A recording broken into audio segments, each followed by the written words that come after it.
Bonjour, bonjour, me voilà en direct comme tous les mardis. Alors je regarde si c'est bien le cas. Hop, je vais faire un petit refresh. S'il y a quelqu'un qui est en ligne, merci de me mettre un petit pouce, me dire que vous êtes là. Je regarde et visiblement ça n'a pas l'air de fonctionner. Voilà, c'est bon, c'est parti. Alors bonjour, bienvenue donc comme tous les mardis. Je suis très heureuse de vous retrouver. Et c'est vrai que je voulais revenir sur un sujet que j'ai déjà abordé d'ailleurs dans un live précédent, hein, sur oser dire non. Mais c'est vrai que voilà, j'ai eu une personne qui a réagi à une de mes publications. Je trouvais son commentaire très intéressant. Et je me suis dit, tiens, c'est vrai qu'il y a un lien vraiment entre le fait de cette difficulté que l'on a tous, hein, à un certain moment, à dire non. Et heureusement, la bonne nouvelle, c'est que ça s'apprend de pouvoir apprendre à dire non. Et en fait, ce que cette personne me partageait, je trouvais ça très intéressant, c'est à quel point, en fait, pour elle, c'était compliqué de dire non parce qu'elle se sentait terriblement coupable. Et qu'en fait, il y avait vraiment une culpabilité à quelque part oser dire non. Et je me dis, mais en fait, qu'est-ce qui se cache, hein, derrière cette culpabilité? Et en fait, ce qui se passe, c'est que, et je trouvais vraiment intéressant d'appuyer là-dessus, c'est que dans notre éducation, en fait, on fait souvent quelque part la confusion entre la personne et la demande.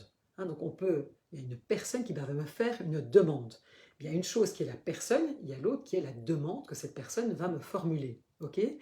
Et en fait, souvent, je le remarque, c'est qu'on pense que si je dis non à une demande, hein, par exemple, est-ce que tu peux, je sais pas moi, aller chercher ma voiture au garage ou garder mon enfant, eh bien, en fait, si je dis non à cette demande, eh bien, on a peur que la personne à qui je dis non, en fait, va croire que je ne l'aime plus, qu'elle n'est pas importante pour moi, que j'en ai rien à faire, etc.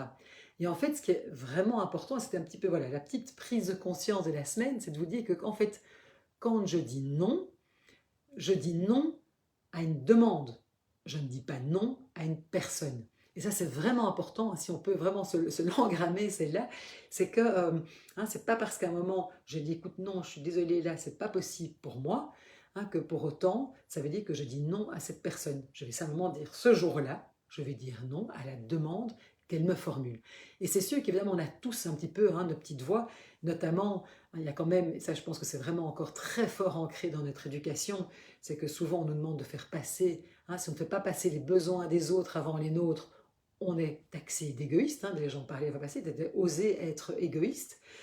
Et puis aussi parfois on a nos petites voix, hein, et parfois on a quelque part dans notre éducation, on a entendu, et on a chacun des petites voix qui viennent un peu nous, qui sont là sur notre épaule, j'ai toujours notre petite voix, ça peut être, genre, sois gentil, hein, ça c'est, ou fais des efforts. Et c'est sûr que quand on a une petite voix, soit gentille, qu'on a été fort éduqué, qu'on a compris que si on pouvait, enfin on voulait être aimé, apprécié, reconnu, par exemple dans notre famille, hein, d'origine, qu'il fallait être gentil, eh bien c'est sûr qu'on se dit, oula mon Dieu, si à un moment je ne dis pas oui, hein, à la personne, mais quelque part, ça vient nous chercher évidemment dans nos blessures qui est, tu n'es pas gentil. Et alors, du coup, qu'est-ce qui se passe? On se sent coupable parce qu'on a peur. Mais on a peur de quoi? On a peur, en fait, que l'autre ne nous aime plus, ne nous apprécie plus, pense qu'on s'en fiche, alors que pas du tout. Peut-être que ce jour-là, simplement le service qu'on me demande, en fait, ça ne m'arrange pas. Et donc, j'aimais bien, il y avait une petite citation qui disait heureux et libre celui qui ose dire non. Et c'est vrai que quelque part, faire attention, hein, parce que quand on dit euh, oui à l'autre, ben, à quoi je dis non pour moi? Et à un moment, c'est vraiment pouvoir se dire, c'est pas de l'égoïsme, mais c'est comment je peux me remettre au centre de ma vie. Et bien sûr que faire plaisir, hein, on a aussi parfois la petite voix fait plaisir qui est très très ancrée en nous. Et c'est sûr que ça fait plaisir de faire plaisir, etc. Mais pas à n'importe quel prix. Voilà. Donc quand vous êtes pétri de culpabilité parce que, je sais pas moi, un de vos enfants ou une amie ou quelqu'un vous demande un service et que vraiment là, en l'occurrence, ben ça, c'est pas le bon moment pour vous, ça ne vous convient pas, ou voilà, pour tout ça, que vous aviez d'autres plans ce jour-là, hein, il n'y a pas besoin de se justifier.